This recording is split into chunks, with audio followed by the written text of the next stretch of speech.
Bodyguards turned boyfriends. Here's some celebrities who have got caught hooking up with their protectors. I will never forget the early days of Keeping Up with the Kardashians and their over-the-top spin-offs. In Kourtney and Kim Take New York, Kim Kardashian has a whirlwind romance with her Australian bodyguard, Shango Dean. Kardashian bashfully asking her towel-draped bodyguard out to dinner, giggling as he agrees, and then calling her sister to spill all the tea straight afterwards is almost as iconic as her losing her diamond ring in the Bora Bora Ocean and providing meme content for years to come. Not to mention Dean's "you're the boss" comment over dinner that basically sealed the deal for the now multi-brand big boss Kardashian. They started their very brief romance in the early 2000s, and at the time he was actually still working also as a bodyguard for her friend Paris Hilton. And when Shango told Kim that he had to go back to Australia, only giving her like 2 days notice, Kim was visibly upset, and Scott Disick, Kourtney's boyfriend at the time, told Kim she could just like marry him and then he could legally stay in the country since things seemed to be going so well. Needless to say, that did not happen. She did not marry him, and he simply went back home after spending, his final night together with her. Despite only getting to see a small glimpse into Kim and Shango's short-lived love, it was really fun while it lasted. Next up, we have the late and great Princess Diana. Princess Di had an alleged affair with bodyguard Barry Manicky. Now, Barry Manicky was a police officer with the Royal Protection Squad and was assigned to Princess Diana's detail. In April of 1985, 37-year-old Manicky was assigned to watch over Diana. Not only did the relationship start long before Charles and Camilla's phone saga, but Manicky was transferred once staff got wind of the affair, and Diana wasn't too happy about it. Manicky outright broke protocol of maintaining distance from his principal. Ken Worf, Manicky's successor, said that Manicky had tea with Diana in her private drawing room, which was unheard of. The two were also overheard flirting, and in the Diana Chronicles, which is a British biographical book written and released by Tina Brown, Brown wrote that Diana said she played with fire with this relationship, but really it was Manicky who played with fire. And a former Royal Protection officer said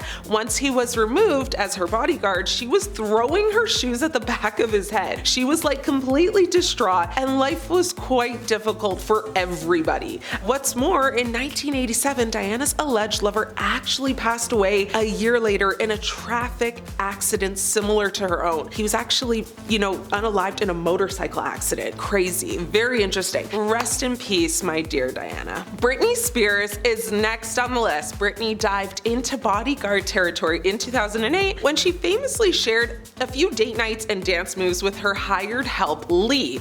Don't know the last name. A former Israeli soldier, Lee and Spears were seen frolicking in the pool and getting down on the dance floor when on vacation in Los Cabos, Mexico. The affair made for hot gossip at the time and a hot summer romance for Brit, but didn't make the long haul. Allegedly, Lee was actually the fourth member of staff to be dated by Spears. A source close to Spears had said at the time, Britney and Lee hit it off immediately. He is her perfect type. She loves guys who work out, and he is in great shape from his days, serving in the army. He also has a few tattoos, which she loves. They've spent so much time together that one thing led to another, and their relationship became physical. They are in Mexico together. They've been having a great time. Lee puts a smile on her face. Well, we all know that was short-lived, as they didn't swim off into the sunset and live happily ever after. Britney would then go off to have many more short-lived relationships, and her current status, honestly, kind of unknown, but she hasn't done much lately. Come to think of it, I'm just kind of waiting to see another Dancing with Knives moment go viral from her, so stay tuned for that. Jennifer Lopez, we all know she has quite the dating record. Multiple boyfriends, engagements, and marriages. I mean, she is currently single, which likely won't last long, but back in 1997, not long after she left the block, Jenny married her trainer and bodyguard, Ohani Noah. And to be fair, he actually only became her bodyguard because they were together first for like so long and there was no work for him, so he basically just took on that role. However, the pair divorced 11 months later. Jennifer Lopez actually did say in an interview back in 2019 that in her mind, the marriage didn't really count. She said, I've been married like 3 times, and once was 9 months and once was 11 months. I was very young. The first 2 times I tried to get married, so it doesn't count. Noah, on the other hand, was actually quite devastated by their breakup. He would go on to say that Jen loves being in love, but she's been engaged 6 times. Ben is husband number 4, I was husband number 1, and she told me I was the love of her life. When we laid in bed on our wedding night, she would say things like, we will be together forever. Honestly, it is very much giving Jen's the one who got away from him, but also he blamed Diddy for their breakup, saying P. Diddy planted the seed for her to end their relationship, and he actually tried to expose Lopez by threatening to release like some home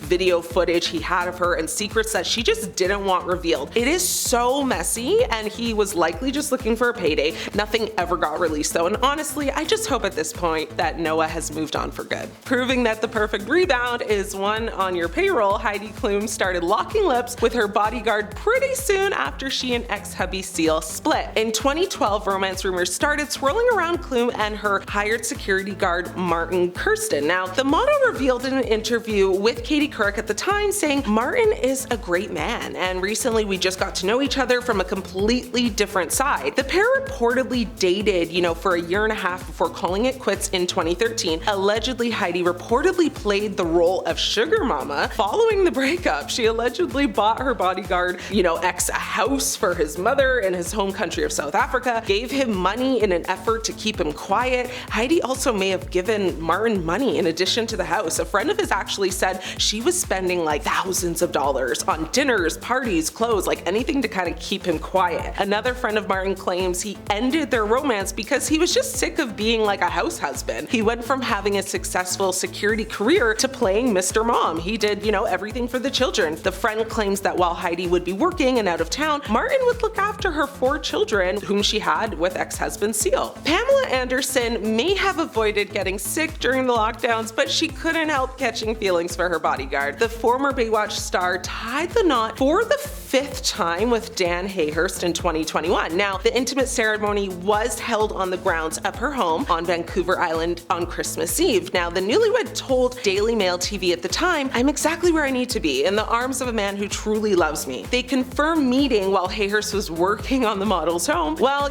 staying in his arms for just under a year. Anderson divorced Hayhurst in January 2022, dubbing the marriage a disaster. She said it was worse than like any of them. And she said she realized, oh my God, I'm like caught up in this whole thing. What am I doing? It just struck me, this is another disaster. I was paying for everything, cooking, cleaning for everybody. And so I just got out of it as soon as I could. A source close to Pamela actually said Pamela went into the relationship hopefully, saying she goes into everything, hoping for the best, and she thinks every marriage will be her last. She continued to say, I think they had a lot in common, especially their love for, Vancouver Island, but they just fell out of love. Now, after the split from her 5th husband, Anderson began to compile her memoir, Love Pamela, and work on her Netflix documentary, Pamela, A Love Story. And lately, Pamela has been focusing on herself, her sons, and her projects, and I love that for her. Anyways, what do you guys think about all of this? Is Pamela gonna find someone new in 2025? Let me know your thoughts.